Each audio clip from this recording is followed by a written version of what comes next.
Hi friends, I'm Tilak. You're watching Tech Made Be Unique, and today we're just going to see how to turn on the repost option on your Instagram Reels. And if you are new to this channel, make sure to click on subscribe button below. We just quickly move on to the video. So how to enable the repost option on your Instagram Reels if it is disabled or turned off. So for that, first for example, you can see I just picked this Instagram reel. You can find there is no repost option in this reel. So to turn on this repost option, first step for click on the three dot option on the top.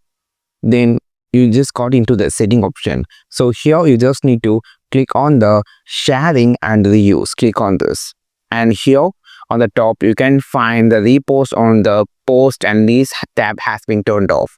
You just need to click on this, so it actually turned on. Now just come back and just make a refresh your home page. So now I just going to click on the same reel, so you can find the repost option has been enabled. This is the way that you can just enable the repost option on your Instagram Reels on your Instagram account.